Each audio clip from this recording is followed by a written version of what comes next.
আসসালামু আলাইকুম। সবাই কেমন আছেন? আশা করি সবাই ভালো আছেন। যে যেখান থেকে আমার ভিডিওটা দেখছেন সবাইকে আমার পক্ষ থেকে অনেক অনেক শুভেচ্ছা ও ভালোবাসা। নতুন হলে আমার চ্যানেলটাকে সাবস্ক্রাইব করে দিবেন। পাশে থাকা বেল আইকনটাকে ক্লিক করে রাখবেন যাতে করে আবার নতুন নতুন ভিডিও আপনাদের কাছে চলে যায়। তো আজকে কোনো ভিডিও করা হয়নি, তাই ভাবলাম যা ভিডিও আছে তাই আপলোড করে দেই। তো তার জন্য এখন চলে আসলাম ভিডিওতে। তো আজকে রান্না হবে কাতল মাছ দিয়ে শীতের সবজি দিয়ে একটা তরকারি। তো এখানে এই যে মাছগুলোকে দিয়ে কষিয়ে নিয়েছি ভালো করে, তেল বের হয়ে গেছে। আজকে আর কোনো মাছ ভাজাভাজি করি নেই, আজকে ডাইরেক্ট কষিয়ে রান্না করছি। তো এই যে কষানো হয়ে গেছে, তো এখন মাছগুলোকে উঠিয়ে একটা প্লেটে রেখে দিব। তো এই তো একটা প্লেটে রেখে দিচ্ছি। এটাকে খুব আলতোভাবে উঠাতে হবে, কষানো মাছ এমনি নরম হয়।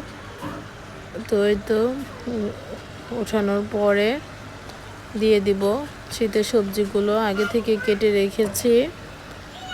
তো এই যে সবজিগুলো আজকে দিয়ে দিব। আজকে রান্না হবে সিম, ফুলকপি আর আলু, নতুন আলু দিয়ে একটা তরকারি।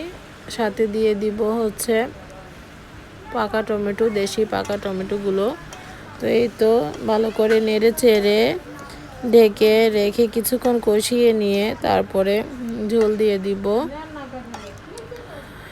এই তো রান্না করা, তো এই সবজি রান্না করাটা অনেক সহজ। শীতের দিনে সবজি রান্না অনেক মজা লাগে।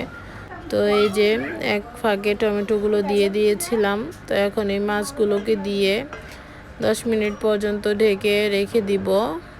তো তারপরে রেখে দেওয়ার পরে দিয়ে দিব ধনিয়া পাতা। এই রান্নাটা অনেক সহজ। আমি কিন্তু কোনো গুঁড়ামরিচ ইউজ করি নাই, শুধুমাত্র কাঁচামরিচ দিয়েছি। দেখুন তাতেই কত সুন্দর একটা কালার চলে আসছে। তো আমি মনে করি কাঁচামরিচ দিয়ে অনেক সুন্দর তরকারি রান্না করা যায়। তো এই তো ধনিয়া পাতাগুলো দেওয়ার পরে এখন এইগুলাকে নামিয়ে দুপুরে খাবার খাইয়ে নিব বাচ্চাদেরকে। তো তারপরে এই তো বিকালবেলা একটু হাঁটতে বের হয়েছিলাম বাচ্চাকে নিয়ে। তো ওই তো আমার হাত ধরে আমাকে নিয়ে যাচ্ছে, মনে হচ্ছে আমার বাবা। তো এই তো হাঁটছি একটু।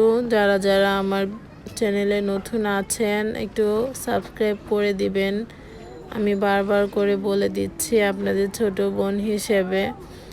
এই তো এখানে কি যেন দেখছে, আমাকে দেখাচ্ছে যে দেখো মা। তো ভালো থাকবেন সবাই। আমার ভিডিওটা শেষ পর্যন্ত দেখার জন্য আপনাদের সবাইকে অনেক অনেক ধন্যবাদ। ভালো থাকবেন। আল্লাহ হাফেজ।